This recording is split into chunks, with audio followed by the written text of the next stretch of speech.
আজকে সকালবেলায় যে পার্কটাতে আমরা রোজ হাঁটতে যাই সেই পার্কটাতেই হাঁটতে গিয়েছিলাম। দেখলাম সেখানে মর্নিং আড্ডা নামে একটা গ্রুপ আছে, ওনারা রোজই আসেন, ওনাদের অনেক মেম্বারও আছে। ওনারা সকালে এসে বিভিন্ন রকম ব্যায়াম করেন, হাঁটাহাঁটি করেন, গল্প আড্ডা অনেক কিছুই করেন, তারপর আবার যে যার বাড়ি ফিরে যান। আজকে দেখছি ওনারা নেতাজির জন্মজয়ন্তী উপলক্ষে একটা ছোট আয়োজন করেছেন এবং মাঠে আরও বাকি যারা ছিল, মানে ছোট বড় সবাই, অনেকে ক্রিকেট প্র্যাকটিস করে, অনেকে ফুটবল প্র্যাকটিস করে, বা অনেক ট্রেনার থাকে, তাদেরকে আজকে দেখলাম সবাইকে আহ্বান জানালো এবং সবাই এলো, এসে ওই পতাকা উত্তোলন বা সমস্ত কিছুর একটা আয়োজন করলো। ওনারাই বেশিরভাগটা করেছেন, কিন্তু সবাই এসে সামিল হয়েছিল। একটু আসতে আমাদের পতাকা উত্তোলন করবেন আমাদের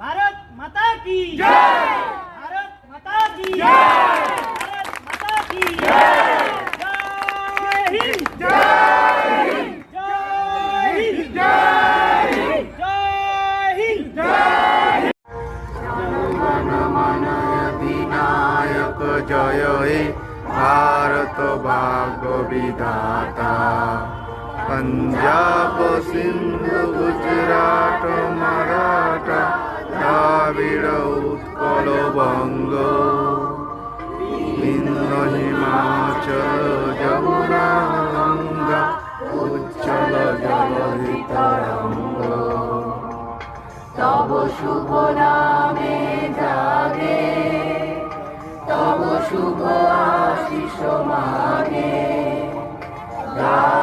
কিন্তু এখানকার স্কুলগুলোর না অদ্ভুত নিয়ম, আজকের দিনেই ছুটি দিয়ে দেয় স্কুলগুলোকে। আমি তো প্রথমে ছেলেকে বের করে দিয়েছিলাম, তারপর মনে পড়লো ওদের তো 15 অগাস্টের ছুটি ছিল, তার মানে আজকেও থাকতে পারে। পরে যখন ভালো করে ডায়েরি দেখি তখন দেখলাম যে ছুটিই আছে ওদের। তো তাই আমার ছেলেকেও নিয়ে গিয়েছিলাম, ও বেশ এনজয় করলো, সবাই গল্প করলো আর কিছু বক্তব্য রাখলো, কিছুজন মানে সিনিয়র যারা, তারা অনেক বক্তব্য রাখলো, এটা বেশ ভালোই লাগলো। তারপর ওনারা লজেন্স আর বিস্কুট, 2টো করে লজেন্স আর একটা করে বিস্কুট প্যাকেট দিয়ে সবাইকে অনুষ্ঠানটা শেষ করলো, কিন্তু বেশ ভালোই লাগলো। সকালে এরকম একটা দিন, মানে শুরুটা এইভাবে আশা করিনি। আজকে ঘুরে এসে মনটা বেশ ভালো হয়ে গেল। সত্যি এটা আমাদেরই করার উচিত সবারই।